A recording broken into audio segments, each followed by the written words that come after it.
Kalau lebih gimana? Ya resikonya kaki bengkak atau kelopak mata bengkak, kemudian paru-paru bisa kerendam air. Nah, itu kalau teman-teman lihat misalnya teman-teman HD kita ya yang nakal-nakal gitu, yang nggak mau ngikutin aturan dokter atau nggak mau ngikutin apa namanya anjuran gitu, mereka minumnya masih kayak orang normal ya. Jadi sembarangan dan makannya juga diatur, kita kan nggak boleh yang kalium tinggi, fosfor tinggi ya, sama apa namanya yang bisa membuat eh, racun kreatinin itu jadi meningkat gitu.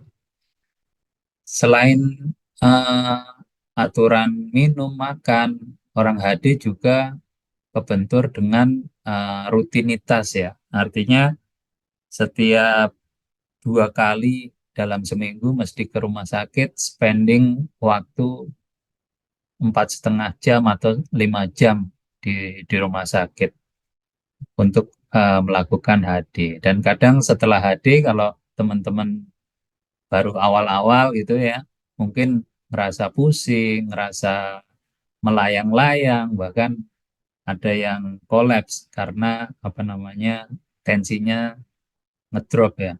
Ya, ini juga menjadi tantangan kita sebagai pasien HD.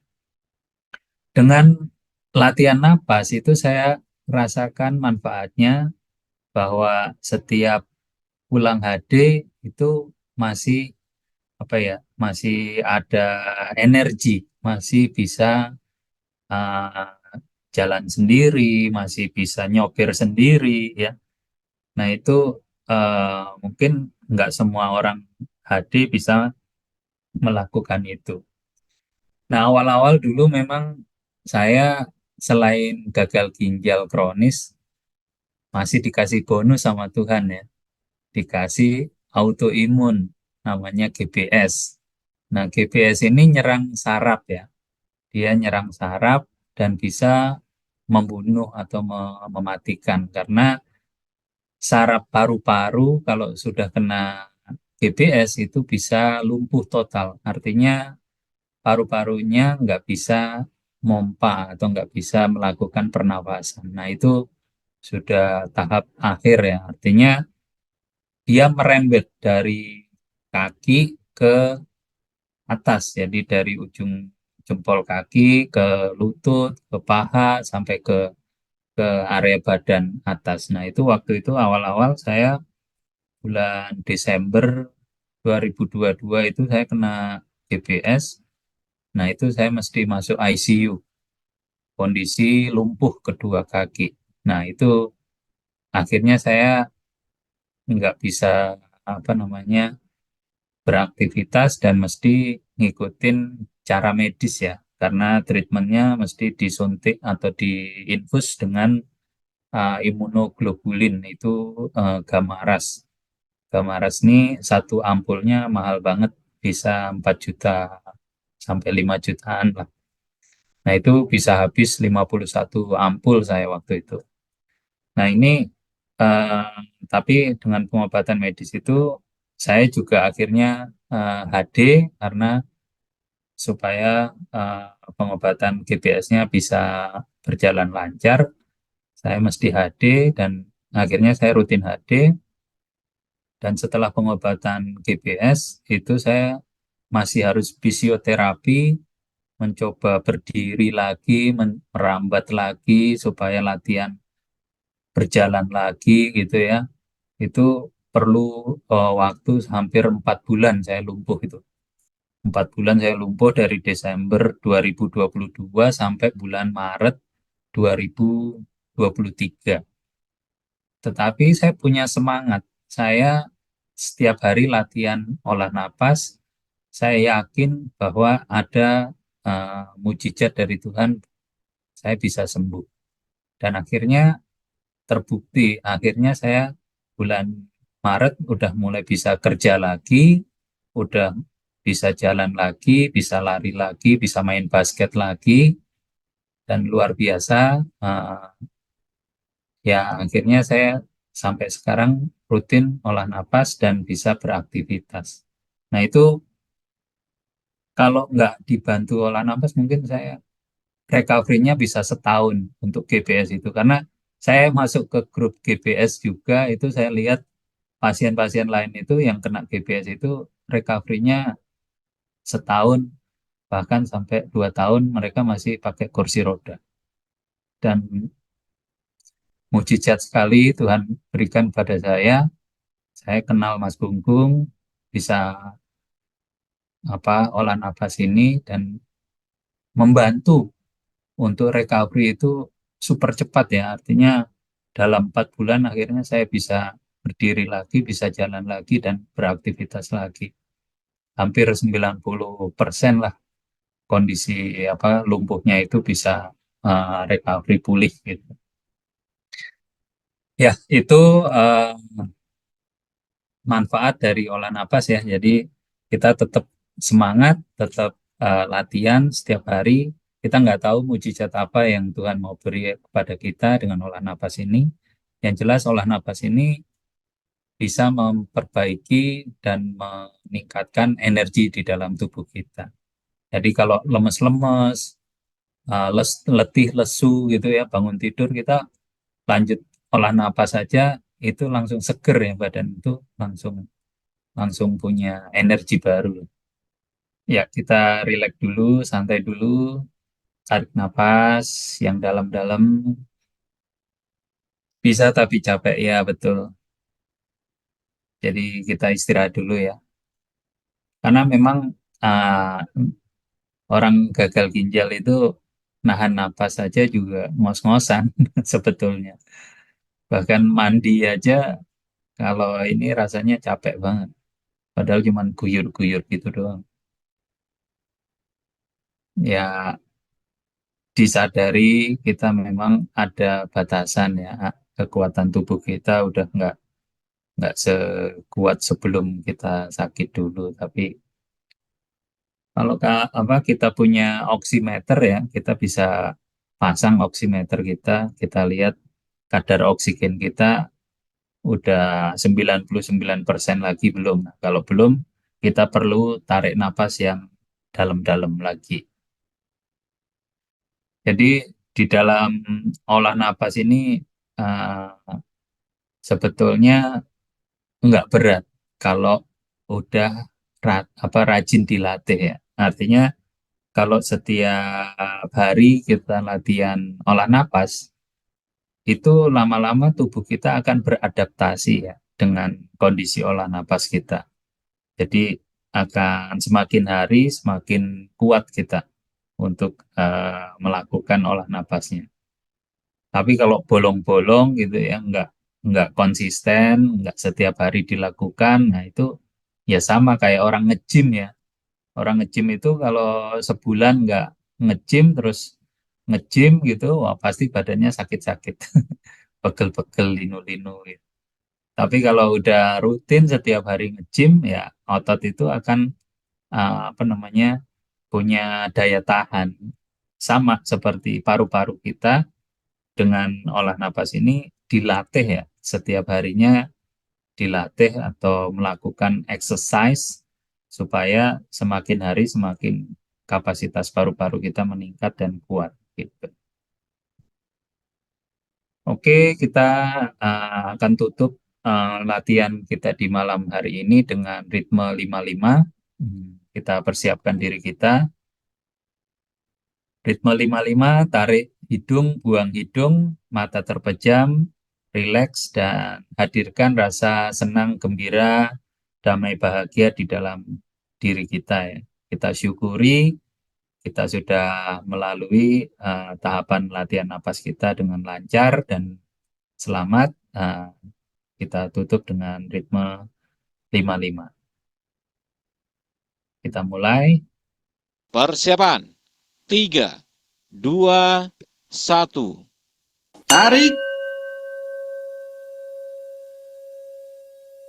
Buang. Tarik.